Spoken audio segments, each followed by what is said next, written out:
महाशिवरात्रि के पावन पर्व पर सभी को अनंत अशेष अपरिमित मंगल कामनाएं। भारतीय पंचांग की दृष्टि से देखें तो जो महाशिवरात्रि का पावन पर्व है, पुनीत पर्व है, वो आध्यात्मिक दृष्टि से सबसे ज़्यादा समृद्ध पर्व है।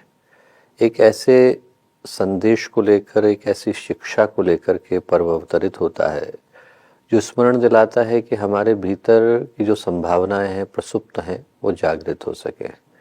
शव को शिव में बदलने के लिए और रात्रि को शिवरात्रि में बदलने के लिए पर्व आता है।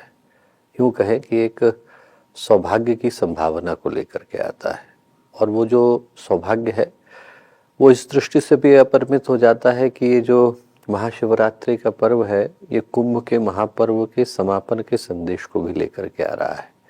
यदि कोई महाशिवरात्रि के संदेश को, उसके अर्थ को, उसके मर्म को समझना चाहे, उस पर चिंतन, उस पर मंथन करना चाहे, तो उसको कुंभ की कहानी को याद करने की आवश्यकता है। घटना क्या घटी थी? घटना ये घटी थी कि देवताओं की शक्ति कुंद पड़ी। दुर्वासा ऋषि का श्राप लगा, देवताओं की शक्ति क्षीण हुई। भगवान विष्णु की शरण में गए, भगवान विष्णु से प्रार्थना करी तो भगवान विष्णु ने कहा कि तुम क्षीर सागर का मंथन करो, जो रत्न निकलेंगे उन रत्नों को धारण करने से तुम्हारी खोई हुई शक्ति तुम्हें पुनः प्राप्त होगी। तो इस आशय के साथ देवता असुर दोनों जुटे। मंदार पर्वत को मथनी बनाया गया, वासुकी नाग को रस्सी बनाया गया और क्षीर सागर को मथा गया। और उसमें भी जो पहला रत्न निकला, जरा सोच करके देखिए कि भारतीय संस्कृति की जो अभिव्यंजना है और अभिकल्पना है वो कितनी प्यारी है कि जो पहला रत्न निकला वो जहर निकला, विष निकला, गरल निकला, हलाहल निकला। अमृत तो बाद में निकला, पहले तो जहर निकला। यदि उस विष का पान भगवान शिव ने न किया होता तो शायद मानवता को अमृत का पान करा पाना संभव भी न होता। तो भारत का जो ये संदेश है बड़ा महत्वपूर्ण है। इसीलिए पूज्य गुरुदेव ने जब गायत्री परिवार की शुरुआत करी तो शुरुआत के समय में ही लिख दिया, सुधा बीज बोने से पहले कालकूट पीना होगा, पहन मौत का मुकुट विश्वहित मानव को जीना होगा। यदि कोई शिवरात्रि का सार समझना चाहे, उसका आध्यात्मिक संदेश समझना चाहे, तो वो एक ही है कि मानवता को यदि अमृत का पान कराना है तो पहले किसी न किसी को नीलकंठ बनना पड़ता है। यदि धरती पर गंगा का अवतरण होना है तो पहले भगीरथ को तपना पड़ता है। यदि भगवान राम को राम राज्य की प्रतिष्ठा करनी है तो पहले वनवास को सहन करना पड़ता है।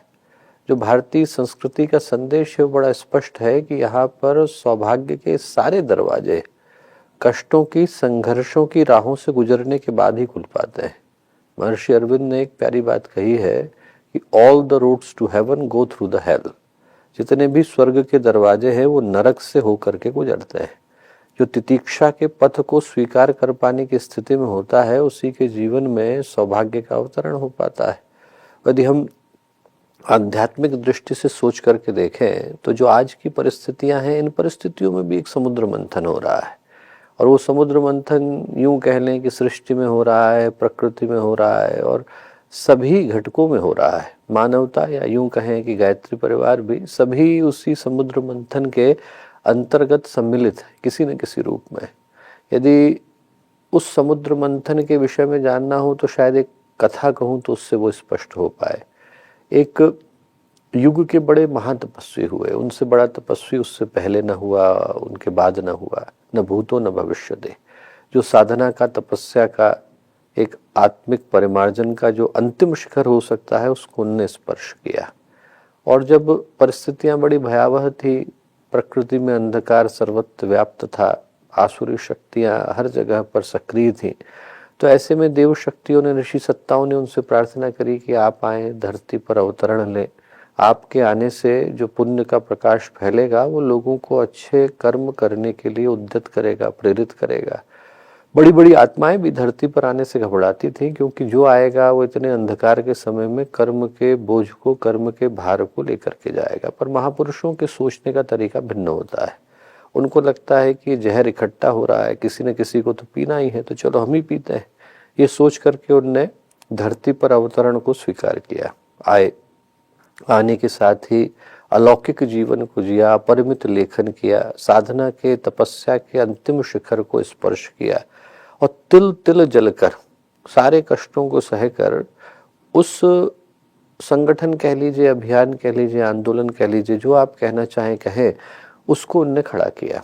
और एक दिन ऐसा आया जब लौकिक यात्रा को समेटने का समय आया, वक्त आया।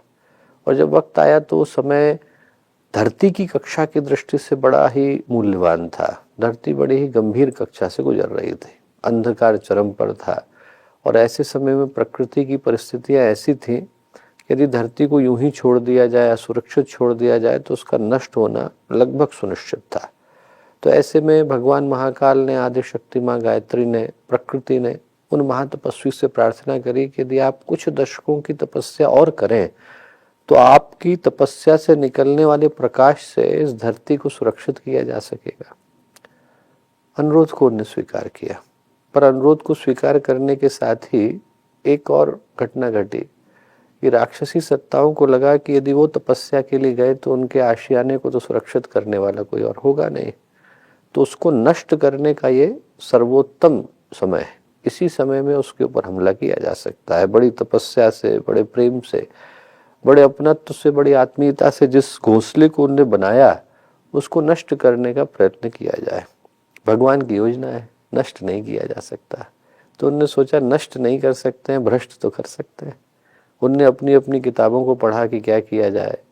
तो उनने पाया कि पहले के समय में दुर्गा सप्तशती के 6 अध्याय में उल्लेख आता है धूम्र लोचन का। धूम्र का मतलब धुआं, लोचन का मतलब आंखें। ऐसा राक्षस जो लोगों की आंखों पर धुआं छोड़ देता था। और धुआं छूटा तो क्या होता है, लोग ये भूल ही जाते हैं कि सही क्या है, गलत क्या है, सत्य पथ क्या है, असत्य पथ क्या है, पुण्य का क्या है, पाप का क्या है, धर्म का क्या है, धर्म का क्या है, उचित क्या है, अनुचित क्या है। लोगों को भी ऐसे ही भ्रम का शिकार उनने करना शुरू किया, उनकी मति के ऊपर कब्जा करना शुरू किया। धीरे धीरे जिस आशियाने के अंदर लोग एक दूसरे को प्रेम से देखते थे, वहां शक से, संदेह से, कुटिलता से, अविश्वास से देखने लगे। बच्चों के संस्कार, बड़ों के प्रति सम्मान, गुरु के प्रति भावनाओं का उबार, ये सब धीरे धीरे करके क्षीण होने शुरू हुए। उपासना, साधना, स्वाध्याय, संयम, सेवा, लोग धीरे धीरे हटना शुरू हुए। उन विचारों से, उन संकल्पों से हटना शुरू हुए जिनको लेकर के उनने आशियाने के अंदर प्रवेश किया था। क्यों? क्योंकि हर व्यक्ति के मन के ऊपर अंधकार, राक्षसी सत्ताएं कब्जा करके बैठ गई। कहीं तुलसीदास जी ने लिखा है कि और करे अपराध को और पाए फल भोग। करने वाला कोई और है, भोगने वाला कोई और। लोगों का इसमें कोई दोष नहीं, लोगों का कोई दोष नहीं था। दोष उस चेतना का था जो लोगों के मन के ऊपर कब्जा करके बैठ गई। उनके मुंह से वही बुलवाती जो वो बुलवाना चाहती थी, वही करवाती जो वो करवाना चाहती थी। करने वाला वो दिखाई पड़ता जो कर रहा है, सुनने वाला वो सुनाई पड़ता जो सुन रहा है, करवा कोई और रहा है। और राक्षसी सत्याओं की तो चांदी चांदी। क्यों? क्योंकि करने वाले को दंड मिलेगा। करने वाले के अंदर कर्म के जो दूषित कर्म है, गुरु की योजना में विघ्न का दंड, कुकर्म करने का दंड, मन में जो बुरी भावनाएं हैं उनको रखने का दंड तो उसी व्यक्ति को मिलेगा जिसके माध्यम से कर्म घटित हुआ। उनकी चांदी चांदी, वो दिखने में कहीं दिख नहीं रहे, करने में वो व्यक्ति करता दिखाई पड़ रहा है। लोगों के मन में संदेह और अविश्वास एक दूसरे के प्रति पनप रहे। पहले तो समस्या ये थी कि दिखता किसी को नहीं था। जब सर्वत्र एक ही अंधकार का आवरण है तो दिखेगा कैसे? और यदि दिख जाए तो कोई डर के मारे बोलता नहीं था, क्योंकि जो बोल देगा उसके जीवन को वो राक्षसी सत्ताएं दूभर कर देती थी। शरीर में बीमारियां, मन में उलझने, समाज में अपमान, तिरस्कार, जो भी भय भ्रांति हो सकती है वो पैदा करने का प्रयत्न करते। मैं ही कह रहा हूं तो आघात करने से चूकेंगे थोड़ी, पर यदि सतपथ है तो सतपथ पर चलने के लिए व्यक्ति को अपना जीवन कुर्बान भी करना पड़े तो कर देने से संकोच करना नहीं चाहिए।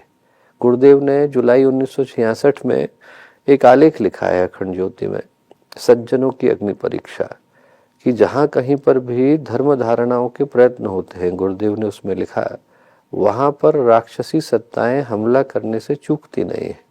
पाप की प्रवृत्ति है कि वो पुण्य के ऊपर हमला करता है, और प्रत्यक्ष न कर सके तो परोक्ष करता है। गुरुदेव के लिखे हुए शब्द है। परोक्ष में क्या करता है, गुरुदेव ने उसमें लिखा है, फूट है, षड्यंत्र है, दुरभिसंधियां हैं, एक दूसरे के प्रति अविश्वास है, जिससे व्यक्ति की धर्म धारणा के प्रति जो भावना है वो धीरे धीरे करके नष्ट हो जाए। ऐसी भावनाओं को पैदा करने का काम उन राक्षसी सत्ताओं ने किया। जिस युग की मैं बात बता रहा हूं, उस घटना में एक ही उनसे गलती हुई, कैलकुलेशन की एरर कर गए। ये भूल गए कि एक समय के बाद वो महातपस्वी पुनः लौटेंगे। शेर शिकार करने के लिए जाता है तो उसके शावकों के ऊपर लकड़बग्गा हमला कर देता है, पर हमेशा नहीं कर सकता है। जब शेर लौट करके आता है तो उस लकड़बग्गे को अपनी खैर मनानी पड़ती है। वैसे ही जब वो महातपस्वी लौटे तो उस गरल का पान उनने किया और अमृत काल का आरंभ किया। ये जो महाशिवरात्रि है वो ऐसे ही मुहाने को लेकर के आई है। देखने वाले सुनने वाले जान सकते हैं कि समुद्र मथ भी रहा है, गरल निकल भी रहा है और कोई उसका पान करने के लिए उतर भी रहा है। थोड़ी ही प्रतीक्षा बाकी है। महाशिवरात्रि का यह पावन पर्व हर एक के जीवन में नई सोच को, नई समझ को, नई संभावना को, नई साधना को, नए संकल्प को पैदा करे, ऐसी प्रार्थना पूज्य गुरुदेव से वंदनीय माता जी से करते हैं।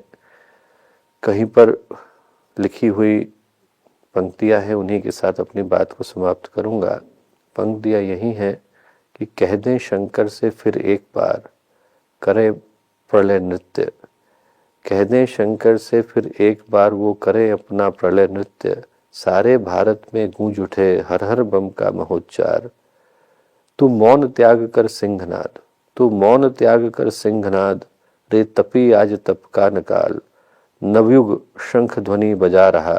तू जाग जाग मेरे विशाल। समय उसी सौभाग्य को लेकर के आ रहा है। सभी को महाशिवरात्रि के पावन पर्व की पुनः शुभकामनाएं।